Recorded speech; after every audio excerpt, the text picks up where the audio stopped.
Hi everyone, welcome to the In the Frame podcast. I'm Luke, and today I'm with Nick Dance, a cinematography responsible for shows like Skins, Poldark, Gentleman Jack, and Deep State. Hi Nick, how you doing? Hi there. Yeah, great. Thanks. How have you been during lockdown? Yeah, pretty good actually. We've sort of been doing lots of stuff. I mean, luckily where we live is country, so we're sort of quite secure.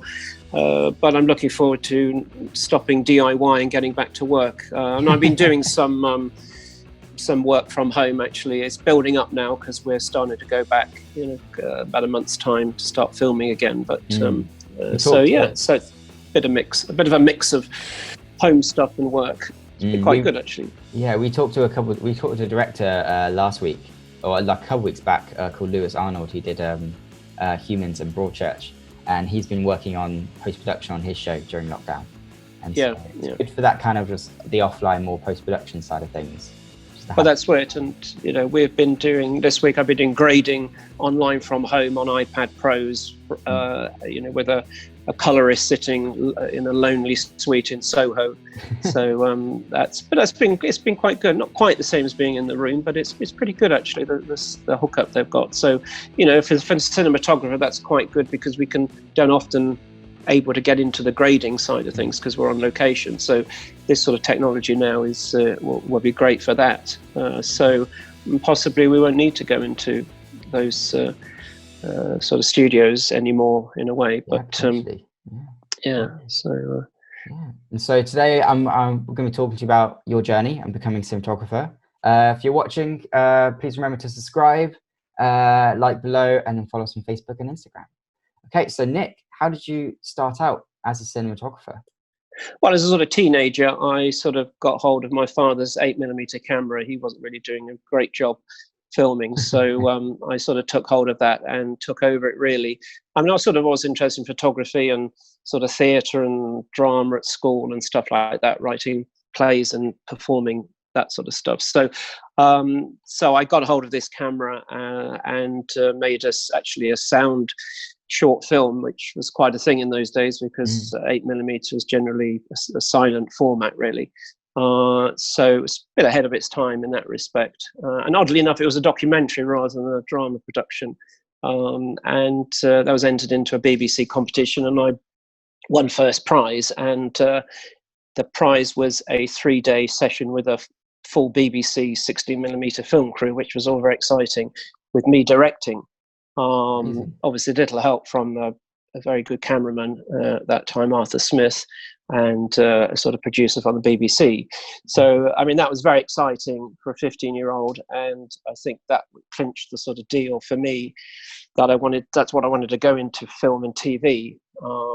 And so that film was made, and that short film that I made for the BBC was shown on the show, I think I was about 16, and then so that's I decided I sort of wanted to act at one point, but I think the actor behind the camera got the better of me and probably was slightly more a better way to go than I mean, freelancing in any way is quite a precarious career, working for yourself, but I think for an actor it's even worse in that respect. But I didn't really think about that, but I just was hooked by being behind the camera, I guess, and being a sort of photographer and 8mm filmmaker. That's what I wanted to do. So the sort of sixth form was checking out. I mean, in those days, the career people at school didn't really know anything about film and TV. They sort of wanted you to be I wasn't brilliant academically, but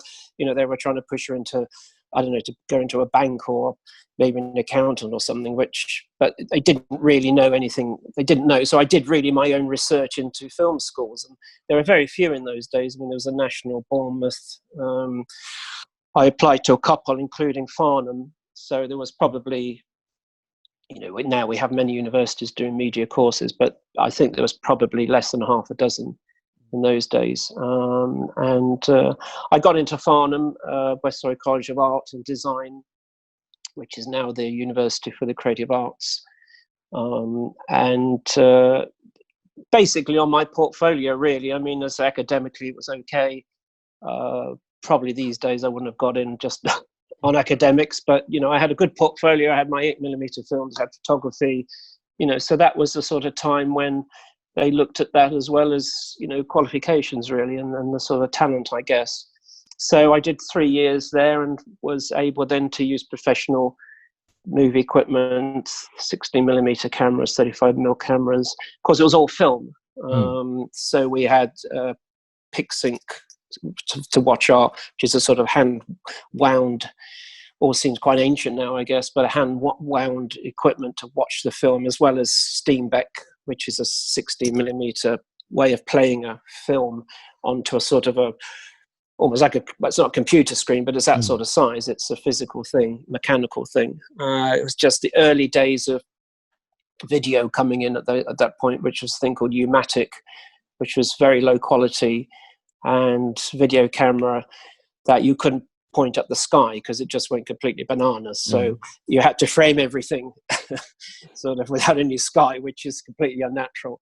So that was early video. But yeah, so that gave me an experience on, at the end of the day, I left Farnham. Yeah, we made our films and we made our final films and stuff, which actually made a drama production.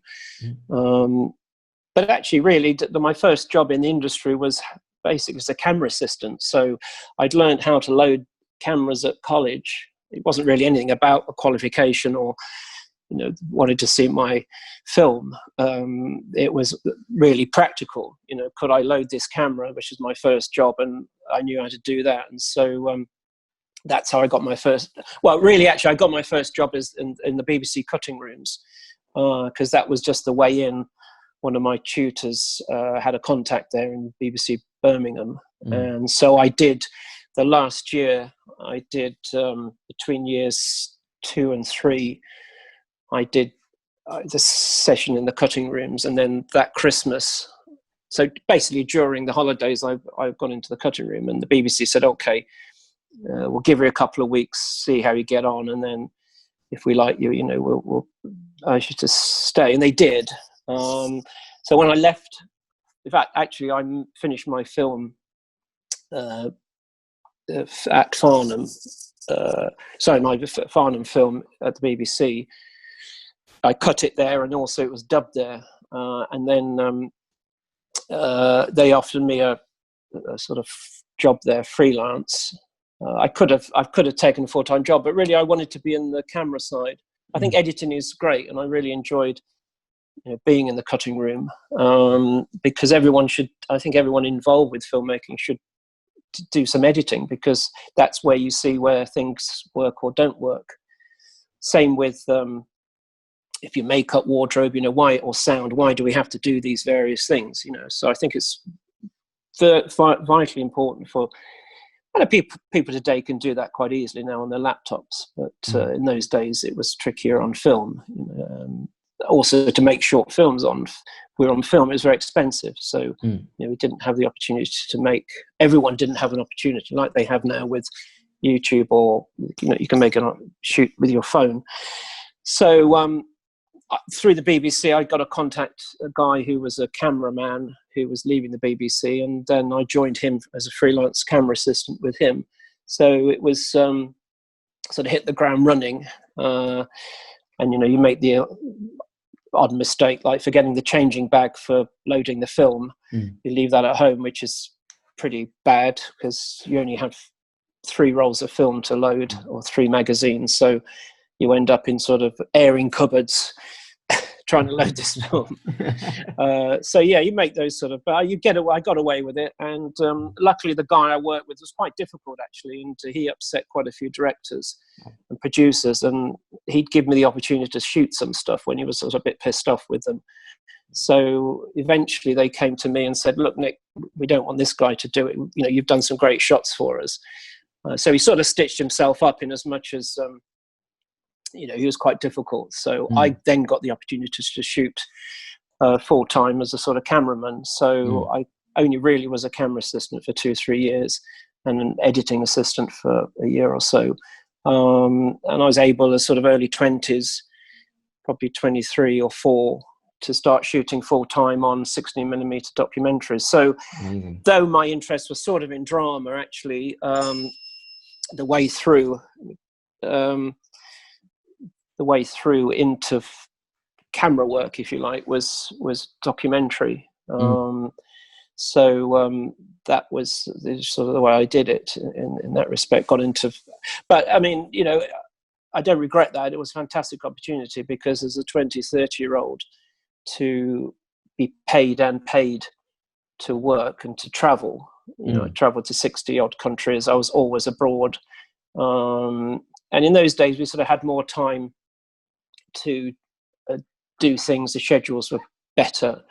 And also we had a bit more time off on location. So, you know, you could do all those fun things, as well as, I mean, it was an amazing experience, because you're meeting people that you would never meet if you went on holiday or just as a holiday trip to somewhere. So you're getting into people's lives and home. So it's incredible experience, sort of. I mean, the very first major documentaries, I flew with the Red Arrows, which was incredible, flying from the UK to the US, across into Iceland, Greenland, across the ice flows into Greenland. Extraordinary. Just, you know, flying in those airplanes, not on, you know, they couldn't take passengers on a display.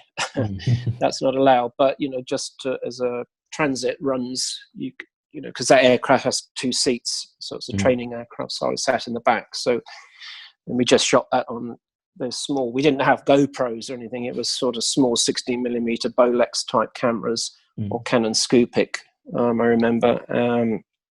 And we shot in the States. So incredible for sort of a kid of 20, 22, 23 to do these things. So, I mean, that's really it, how I got into into being a cinematographer. And then eventually, after sort of doing that for sort of 15, 18 years, I'd sort of mixed it, actually, my documentary work, I'd sort of mixed it with some sort of drama stuff as well, some children's drama, to sort of way into drama production. So around about beginning of 2000, that's when I sort of went into drama full time, and I've been pretty much doing that ever since.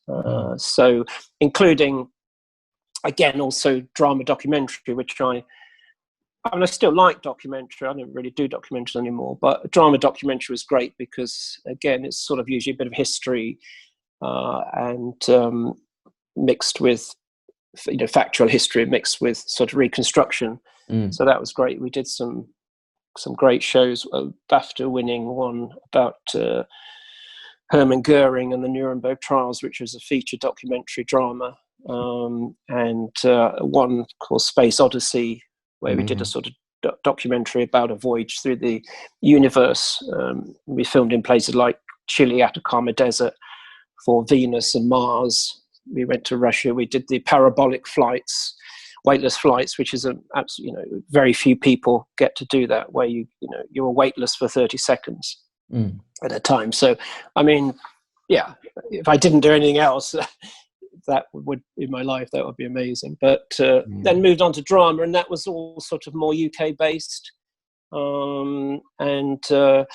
You know, we were sort of also moving into digital technologies slightly by then. We had HD video, or digital came along in the sort of early 2000s, but it was still mainly 16-35mm up until around about, actually when I did Skins, it was about 2007.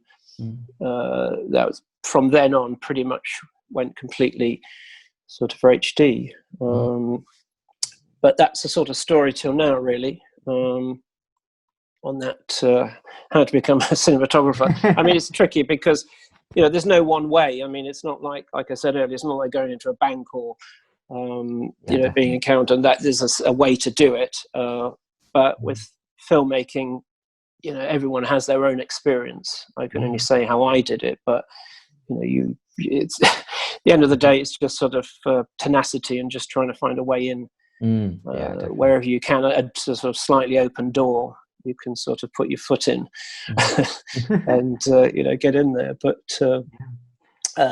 so yeah, that sort of I guess moves on to well, obviously. I wanted to ask you first, before I move into what makes working in TV different to working in film, was your history of starting off with using practical film rather than just going straight into digital. is so fascinating, especially for people like me who've never used film, who've only been able to use digital for our lives.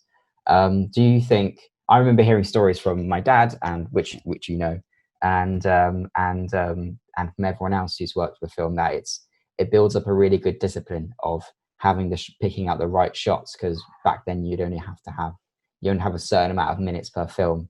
You have to really think about it and such. And I think some of that discipline's been lost in more recent generations of filmmaking. And so, what do you think, from your beginnings of using film, what techniques have you brought over from using film into now that you're using digital?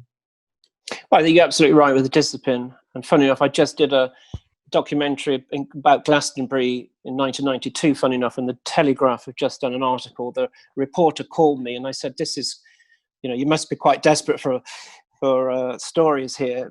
Obviously they are, because there's no Glastonbury this year. There wasn't any this year. But he was at Glastonbury in 92, and I made this documentary for Channel 4, sort of about the Pilton Village and the festival. And one of his questions, he said, was, how much did fall on the cutting room floor? And I said, actually, virtually nothing, because we shot that on film. And in those days, it was 120 quid a roll for film.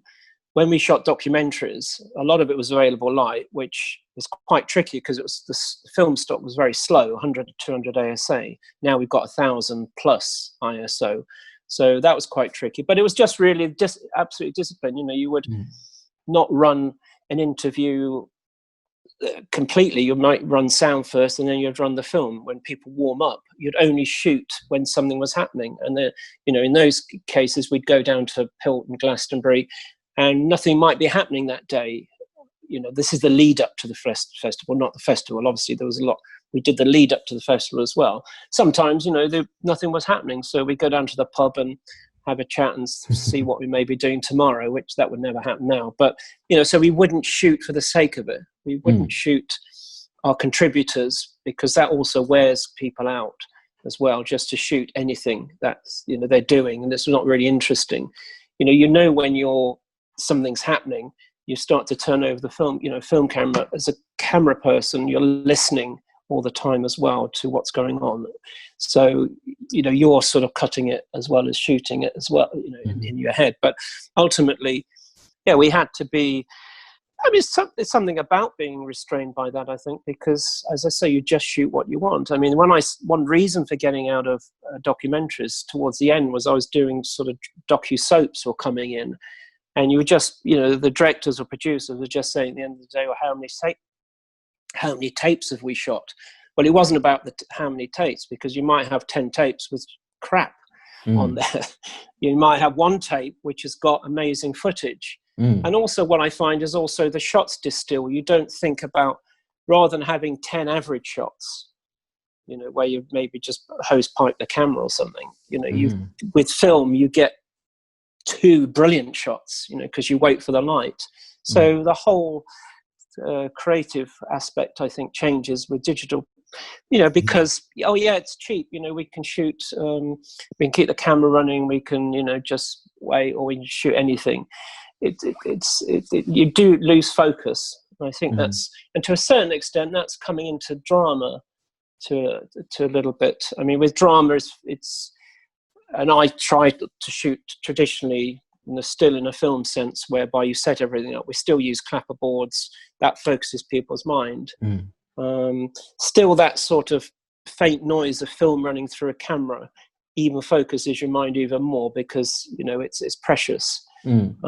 So I think if you're shooting digital, the other thing for a cinematographer with film, you had the anxiety of the processing. So you sort of wake up at 6 a.m, because the labs would process your film overnight, and you'd wait for the call from the lab, or you'd call the lab and find out if it had, was there scratches, hairs in gates, were there, was it in focus? That's been taken away, obviously, with digital, because pretty much what you see when you're shooting is what you're going to get. So that anxiety, I don't miss that. But, it's still, I think if you can retain the discipline with shooting digital, then that's the way to go. And So when I shoot digital, I'm still thinking in sort of filmic terms anyway. So I'm still composing as I would if it's a film camera. I'm lighting, yes, slightly differently because the film stock and the digital work slightly differently the way they absorb lights. But I'm still looking at a script and what's the mood for that scene. What's the emotion with the actors or wherever you are. So you're still putting that emotion into a digital image as you would film. So I'm not lighting. The principle of lighting is the same. It's just slightly adjusted for the technical. When digital came in originally, it was very, very low dynamic range. So you had a very small window. So it did restrict how you could light. There's a tendency to make everything quite flat because it wouldn't take big contrast. Digital now, actually, I admit, digital cameras have overtaken the dynamic range of film. But I still think, I don't know, I think being from film background, you still think film has got a softer look. I've just been doing this shoot, I've been doing this shoot for Netflix. We shoot everything 4K because that's what it has to be for Netflix, that's what they sell it for. But, you do end up trying to, for a cinematographer, 4K actually is quite difficult because for actors often, especially female actors, they don't want to see all that stuff on their face if it's there, or people, actors change like we all do day to day. We all, our faces change. So all those imperfections have to be taken out digitally. Plus also when I'm shooting, we're trying to make it softer, soft lighting, not flat lighting, but soft lighting with contrast, using filters. A lot of old lenses now have come back into use. You can't get them now because people are wanting to use them because it's too sharp. Digital can be too sharp. I think great for wildlife, fantastic, because you want to see all that detail on a bird or whatever it is. Great for sport, but I think some documentary, definitely. But for what I do, especially period drama, you just really don't want to see that, warts and all on people's faces. So a lot of money is spent actually taking it away, that definition. So that's also an issue with digital. But you have to move on, and I think the new cameras are amazing. I think everything is quite clinical now with digital. I think but we sort of got used to sort of the odd scratch or this, that, and the other, or the film jumped slightly. It's like going to the cinema. You had a certain movement of the film, but with digital now, it's absolutely. People are used to it, so I think you have to go with that. But certainly, the way of shooting, I shoot exactly the same as I did with film, as far as the discipline, the way it's done. I find some American directors want to keep the camera running between takes, and they'll run in and talk to the actors. They say, no, it'll only take a few seconds. 5 minutes goes by, and you're running this camera with just shit, really. I always cut. I said, no, look, we're going to cut because, digital is supposed to be cheap, but somebody's got to download all this stuff. Someone's, and it's getting hard. Now we're shooting possibly 6 or 8K. So the information there. So in some ways also, I think if you reduce your shooting ratio, you can shoot film cheaper now than you can digitally because you've got lots. For instance, we only had one roll of negative film. Now we have to have protection copies, half a dozen, of digital copies have to go into safes. And I said, well, look, we only ever had one roll of film. So it's got quite, it's quite expensive. It's not, people think film is expensive, but actually I think if you're disciplined and you just shoot what you want on film, you can make it cheaper. Yeah, I agree. And I think it will look a little bit better. I edited, I do some editing documentaries for PIP and for OSBD. This is the hard drive of a couple of feature films we did, and they'd be surprised how much actually ended up on the cutting room floor, especially on the longer one, because they were just interviews we didn't end up using, and there were just moments we didn't end up using. And it's just always really interesting of like, you just want to capture things, and then Yeah. because you never know what's going to be useful and what's not going to be useful. But that's one of the benefits of having digital. But then also it's the downfall when it comes to that whole, there's now a hard drive full of stuff that isn't being used. Well, that's right. I mean, I found, like, there was 150 tape. This was tape in those days. The editor would call up and said, "Oh, you didn't get a shot of the horse's head." I said, "Look, tape 143 has got the shot of the horse's head." Oh, he said, "Oh, we don't have time to look at all that stuff." So it's sort of information. It's sort of like digital overload now, isn't it? Yeah. What we have, getting the message from the noise is the problem, I think. So yeah, it's great to have all that stuff, but you also need more time. It's like editing. I mean, with film, when you actually physically, which is where I started, cutting film physically, bits of film, you stick it together with sellotape, basically. You know, you had to make a decision quite quickly, because if you can't keep cutting that all up, because you end up with just bits of frames everywhere. Then you have to reorder the shot again. So, you know, so now we have Avid or whatever, and we everybody can have their version. You know, some shows you have 20 odd versions because the executive producer has their version, you know, the director has their version, and it's trying to then get everyone to make a decision. So in some ways, like I say, it's not actually quicker sometimes digital. But I mean, I understand. I think, yeah, you can run an interview in its length. Whereas film, as I say, we just ran the sound, and then when it warmed up, we shot the picture. So you can do that.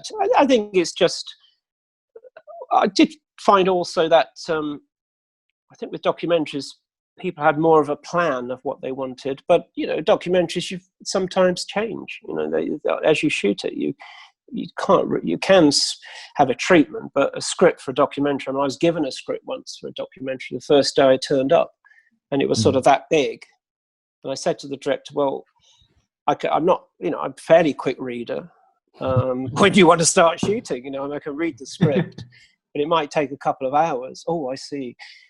But that was, you know, I'd never actually been given a script like that for a documentary because, treatment, because as I say, things do change. So, I mean, the flexibility of digital, I think, is useful. I think if you can keep discipline and flexibility and, you know, somewhere compromise in between, then, you know, I think that's the way to go. And I think when you start something, you've got an idea of, even if it doesn't go that way on a documentary, you know, if it goes off piste, at least you have a sort of a plan in your mind, or not a script, but, you know, some guide you can, rather than just sort of shoot aimlessly, I guess. Yeah.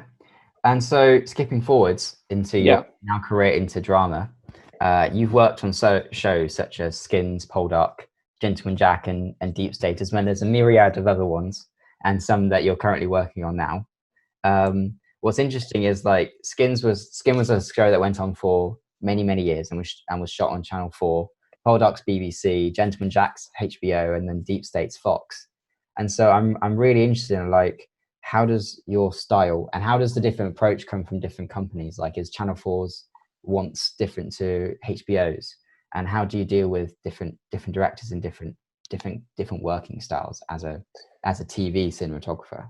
Yeah, and I don't really think about the companies, you know, it's Channel 4, HBO, BBC, or whatever. I mean, you read the scripts, that's what gives you the inspiration. Always number one for any drama is, first of all, the script, then performance, then what we do, really. You know, I think what we do should never overtake. I mean, I quite like, because I come from documentaries, sort of naturalistic approach to things.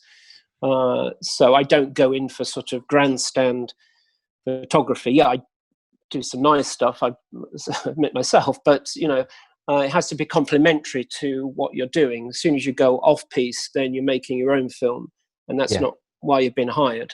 So first of all, I mean, it doesn't really matter for me what the channel is. It's really all about, the projects. If you're interested in the projects, then comes along, you know, who's making them, you know, who the directors and producers are, and that can make a difference. I mean, I've got more choice of that now, funny enough, because of course we've got, when I started in TV, there was 3 channels. That was it. We had 3 channels. So there's a lot of people fighting over very little work. We also had corporate videos and commercials to a certain extent, but there was not the choice, really. Now we have, you know, as a freelance in those days, you just took what you could. There was no question about who's directing it. You just, you know, I work with people who, if you can work with them, you can work with anyone, you know. So you just took the work. There's no question about even the script. You know, wouldn't even, when it was crap script, you'd still do it because it was work. Now, over the last 10 years, there's been such an increase in production in the UK, and of course now we don't just have BBC ITV. Yeah, we have Channel 4, but it's been there for a while. But we have at HBO, we have all the streamers, Apple now coming along, you know, Amazon and Netflix. So that's opened the doors, and sort of for me, it's enabled me to pick and choose a little bit more, which, you know, I never really had the opportunity to do that. So, but I mean, things like Skins. I mean, I work for the company that made that. I've made a couple of other programs for them, and the producer just approached me and asked me if I wanted to do it, and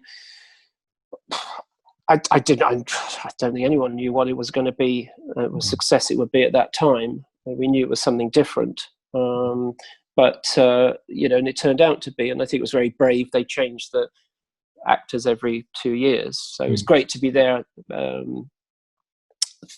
first up. And I got, you know, it won quite a few awards, and I got BAFTA nominations and stuff for that. So, and I think actually funny enough also, I mean, I was shot season 1 to 5, so I was there for virtually 5 years.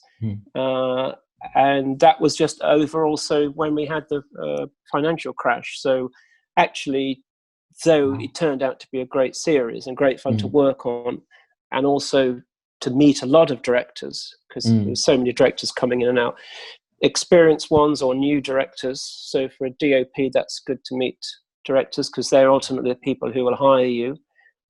Skins, actually, I was hired by the producer, who wanted continuity of the look over the seasons. But also, you know, also actually it was great over what was a very, very tight period for people in the industry to actually have that sort of 6 months work every year. So that was not necessarily the driving factor, but it was also great to you know, to be involved with the show. So you know, I found it was sort of exciting. And then the great thing, I mean, it's like then you go on to Poldark, or you do a period drama, Poldark, Gentleman Jack.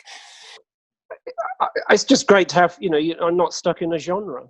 You know, it's just fantastic to be able to move across genres. And I think, you know, some people say, oh, have you done, you know, when you do your first period drama, have you done period drama? Well, actually, you have to start somewhere. Plus, also what we do is not really different between, you know, we're still lighting in a particular way. We're, you know, obviously period drama, yes, Poldark, there's no electricity.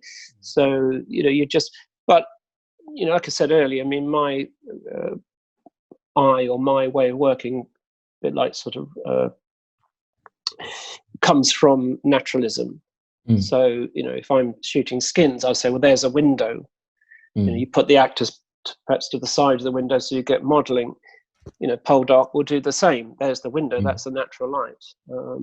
So you sort of adapt to it. But I wouldn't say the way I'm shooting, I mean, Deep State was all handheld. A lot of Skins was. You know, again, documentary background for that sort of thing helped. So you're shooting it in a sort of documentary style. So you use your documentary skills there. And I think actually moving from documentary to drama was quite tricky, because a lot of the drama producers thought, oh, you're not disciplined to do drama. You know, it's very much more disciplined than documentary, as much as, which is nonsense really, because in documentary, sometimes you were sent off to shoot an event. And if you know, fucked it up, you know, a one-off event, then what's good is that? You know, you've not got anything. Whereas a drama, yeah, you can reshoot, but of course, there's a lot more at stake in some ways with drama, because you've got very expensive actors sometimes, and the setups can be, especially with period drama, it sort of can be very expensive setups. So there's a different pressure with documentary drama. I don't think, but you know, I don't think either is more important or better than another. But you know, at that point, producers, when I tried to move across, said, "Oh no, you know, it's." But actually, now they quite like the documentary influence, because we're quite quick. With documentaries, you never had recces. Drama, you generally have recces, but sometimes the schedule changes and the weather changes, and can we just go out there and shoot? So it's not a big deal, because I like that excitement you get from just the moment, really. The sort of unplanned actually is quite exciting, I find. But I work quite instinctively. Yeah, you get all your prep, you have prep periods, and you get all your equipment together and lighting or whatever. But always something will change on the day. An actor won't move where you think they're going to move, or and I don't like to manipulate. I try keep it naturalistic. I mean, for Skins, for instance, a lot of all the kids, most of them, apart from Nick Holt, had obviously done stuff before, but most of them were straight out of school, never been on a camera before. So, to get the naturalism and to get them, you had to let them have freedom. I don't like to clutter the set with tons of lighting equipment. I like to keep it quite free from that point of view. So you can get a sort of good naturalistic performance, because whatever we do, like I say, at the end of the day, the script and the performance is the two main important things. You can have a beautifully shot film with, crap script and performance.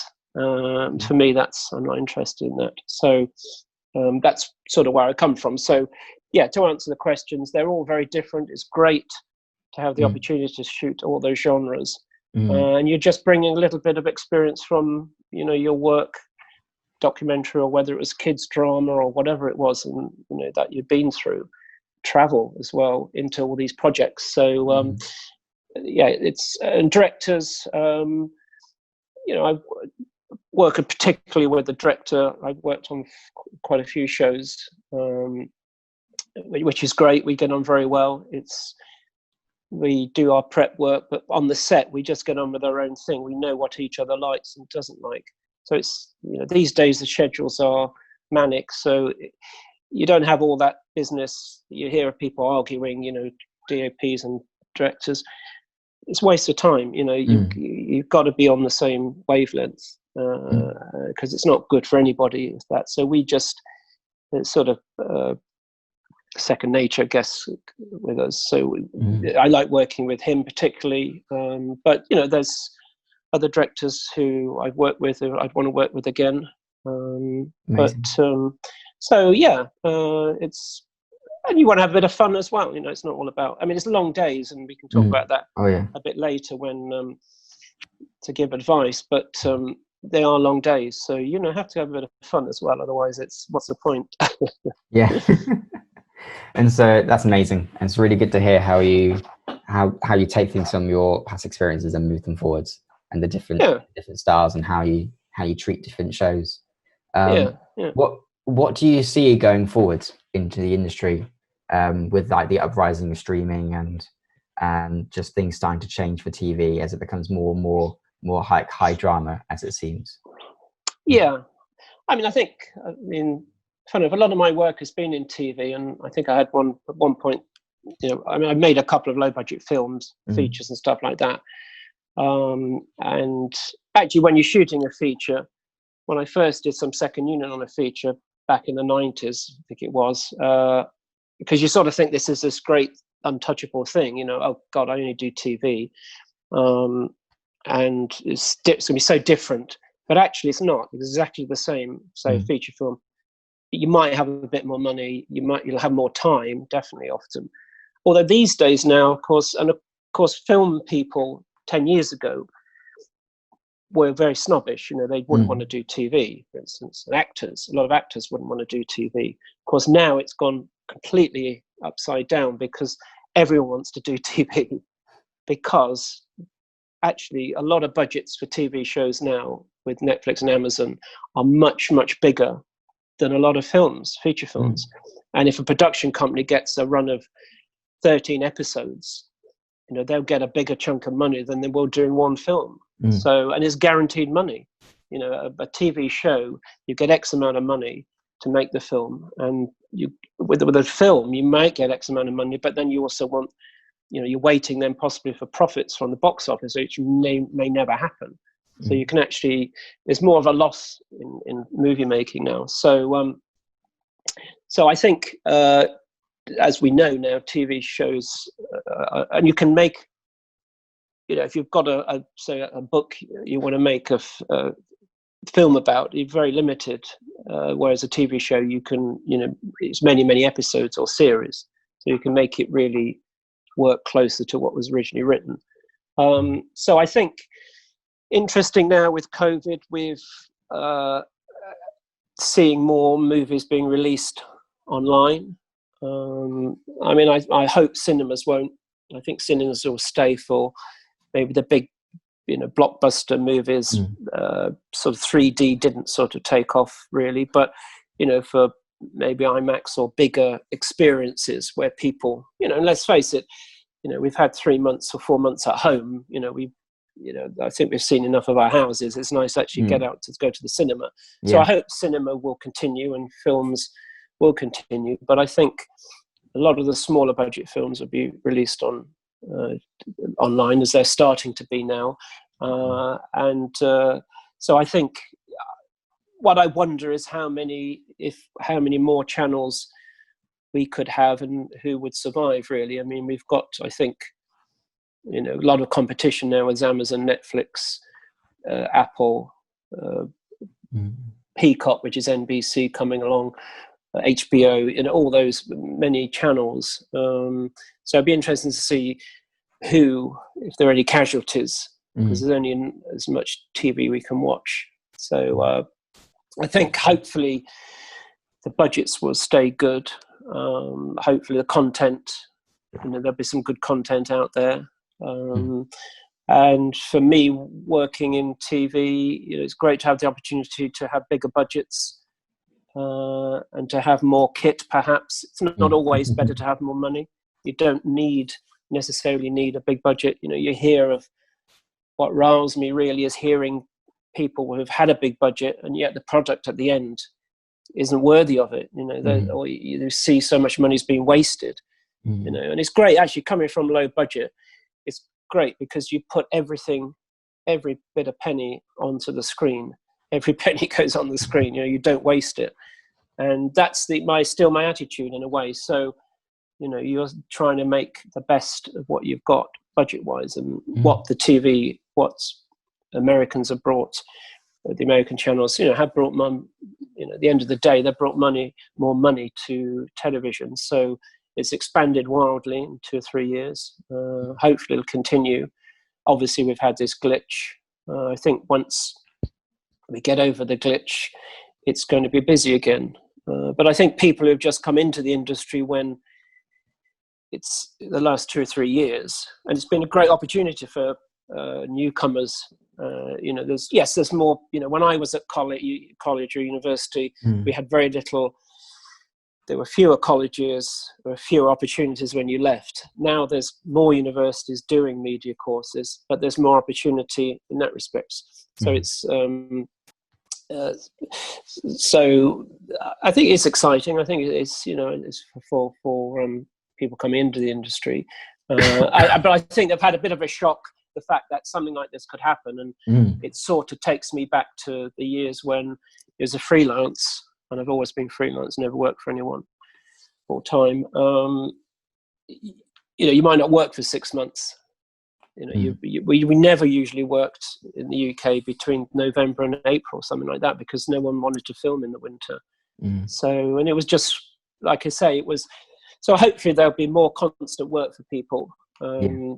It's not an easy being a freelancer, but it's certainly, I think, I hope it will continue once we get COVID sorted. But and I think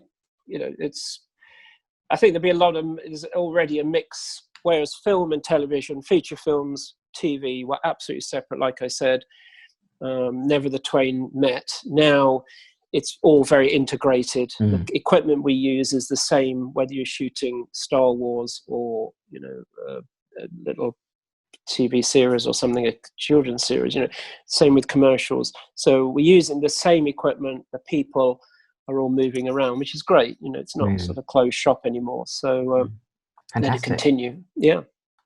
Well, thank you so much for coming on the podcast today.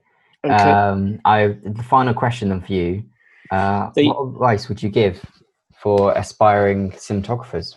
There will be a lot of young filmmakers who want to learn their craft and break into the industry. And so what would you say to them?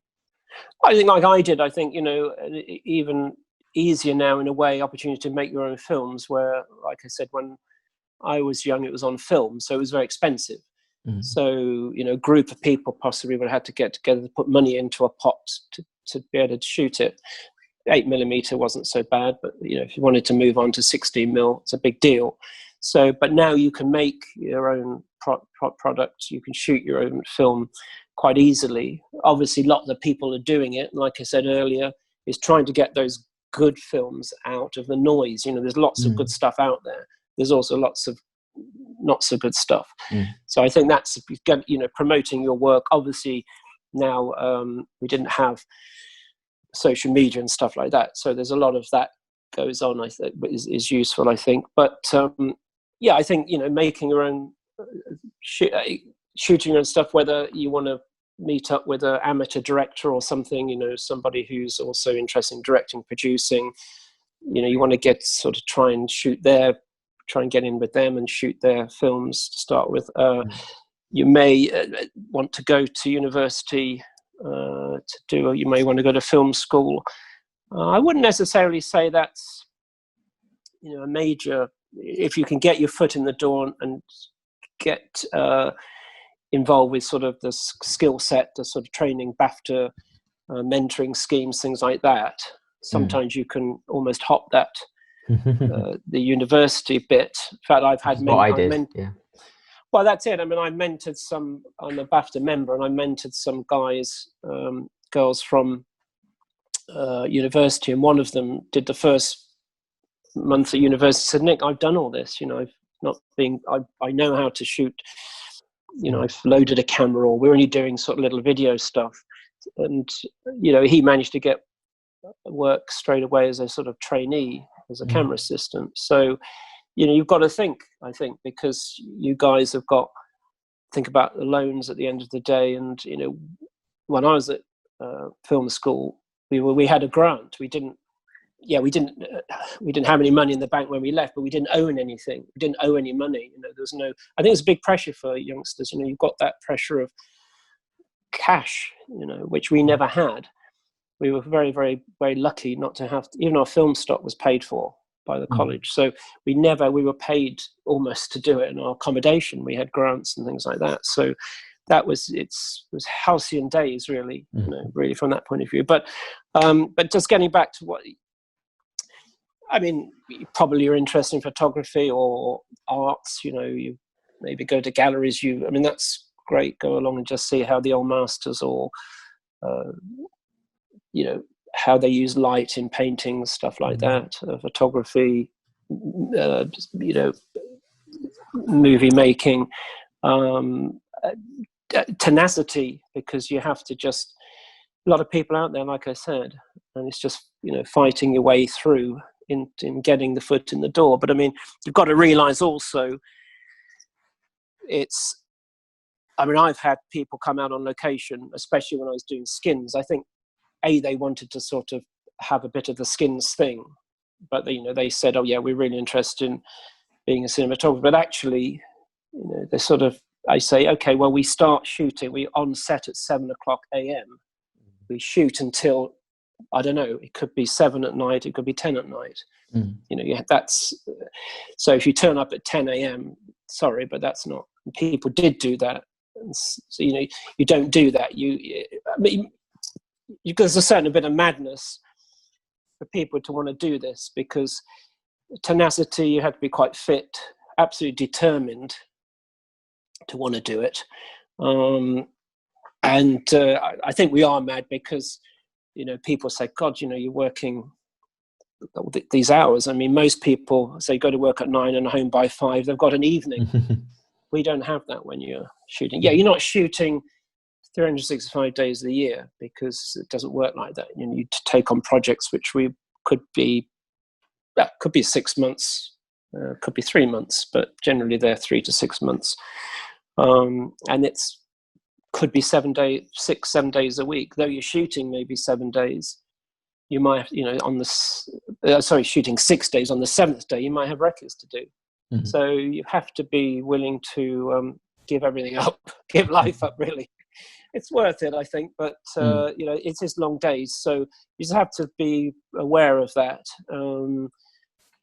To start with, I think you really have to want to do it, and I think if you really want to do it, you'll succeed.